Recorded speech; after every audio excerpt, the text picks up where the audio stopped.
بسم الله نبدأ وبه نستعين. رسائل الإصلاح. أولاً، شرف الإصلاح وضرورته.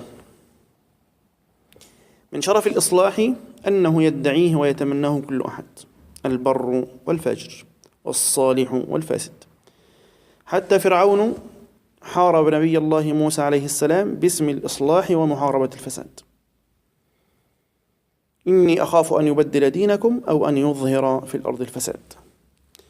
ويقول لقومه: ما أريكم إلا ما أرى وما أهديكم إلا سبيل الرشاد.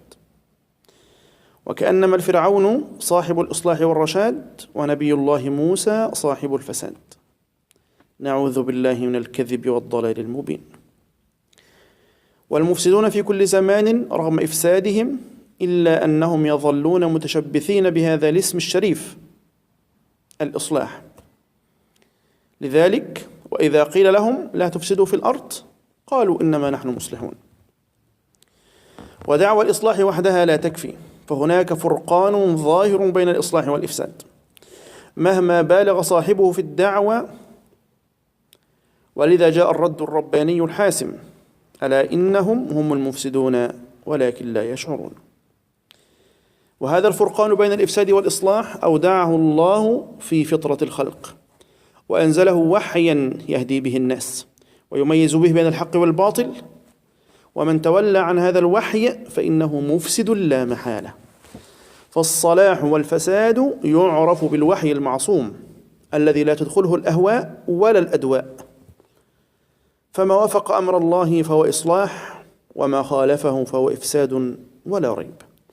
فهل عسيتم إن توليتم أن تفسدوا في الأرض وتقطعوا أرحامكم؟ فجعل الفساد نتيجة حتمية للإعراض عن الوحي. قال شيخ المفسرين ابن جرير الطبري رحمه الله: والإفساد في الأرض العمل فيها بما نهى الله جل ثناؤه عنه، وتضييع ما أمر الله بحفظه، فذلك جملة الإفساد. ولأن الإصلاح ضرورة في حياة البشر جعله الله فطرة في النفوس السوية، يشق على هذه النفوس ترك الإصلاح ولو حاولت ذلك. فهذا نبي الله موسى، وهو من أقرب الخلق إلى ربه وأكثرهم استجابة لأمره، حين ذهب إلى العبد الصالح وقد زكاه ربه في علمه وزكاه في رحمته. آتيناه رحمة من عندنا وعلمناه من لدنا علما. حتى إذا لقيه موسى أعطاه ما اشترطه عليه في صحبته: فلا تسألني عن شيء حتى أحدث لك منه ذكرا. ورغم ذلك فإن موسى لم يستطع بنفسه الزكية وفطرته القوية أن يترك الإصلاح ويسكت عما يراه من أمر الباطل، حتى وإن كان هذا مآل أمره إلى الخير، لأنه لا يعلم ذلك المآل في وقته الحالي. وهكذا هي النفوس الزكية، لا تصبر عن الإيجابية ولا تصبر عن الأمر بالمعروف والنهي عن المنكر. لقد حاول موسى عليه السلام ثم لم يستطع عليه صبرا. والرغبة في الإصلاح ومناهرة الفساد طاقة نفسية عجيبة، تشبه الطاقة التي تدفع الإنسان للغذاء وتحمله بحثا عن الرواء. فحين تمالأ القوم لقتل موسى عليه السلام، وهذا من الإفساد في الأرض، تحركت طاقة الإصلاح المودعة في نفس ذلك الرجل، وجاء من أقصى المدينة يسعى حتى ينقذ حياة موسى، قائلا: إن الملأ يأتمرون بك ليقتلوك فاخرج إني لك من الناصحين. هذه الكلمة تستحق كل ذلك الجد والجهد، ولذلك ذكره ربه عز وجل على سبيل الثناء والمدح، لأن الله عز وجل يحب المبادرة والإيجابية في عمل الخير والإصلاح. وجاء رجل من أقصى المدينة يسعى. ويشبه هذه اللفتة والإشادة والموقف والريادة ما حكاه الله في سورة ياسين عن قصة الرسل الثلاثة مع قومهم، وقد كذبوهم وهموا بهم. وجاء من أقصى المدينة رجل يسعى قال يا قوم اتبعوا المرسلين. وكان من خبره ما كان في حسن العاقبة والمآل. وللمجتمع المسلم شخصية اعتبارية هي الأخرى يجب أن تكون فاعلة في الإصلاح، وألا تترك الفساد ينتشر وسط سكون وغفلة وتشاغل من أهل الصلاح والتقوى.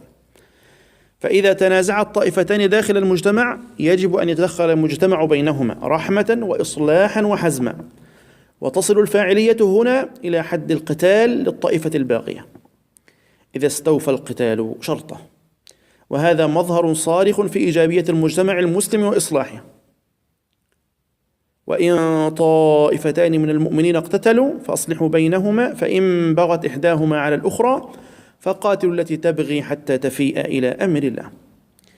في هذا المجتمع الفاعل المصلح لن تجد يتيما بلا كفالة، ولا كبيرا بلا رعاية، ولن تجد دمعة حزينة إلا ولها يد حانية تتلمس أوجاعها وتمسح أحزانها. وفي هذا المجتمع الفاعل لن تجد الشيطان سيدا مطاعا، فإن ما يحدثه من فساد وفتنة له رجال مصلحون يقاومونه بالإصلاح والتوبة. أما إذا خال المجتمع من المصلحين واستبدت بهم الغفلة والشهوة وأصبح المجتمع والفساد بلا مقاومة، فإن هذا المجتمع قد استوجب العقوبة الإلهية بمن فيهم من الصالحين. فإن الصلاح الذي لا يقوى على نشر الإصلاح هو كذلك لا يكفي لمنع العقوبة. الصلاح الذي لا يقوى على نشر الإصلاح هو كذلك لا يكفي لمنع العقوبة، فهو صلاح لا يدفع ولا يمنع. وما كان ربك ليهلك القرى بظلم وأهلها مصلحون. وفي الحديث تسأل أم المؤمنين رسول الله صلى الله عليه وسلم قائلة: أنهلك وفينا الصالحون؟ قال: نعم، إذا كثر الخبث.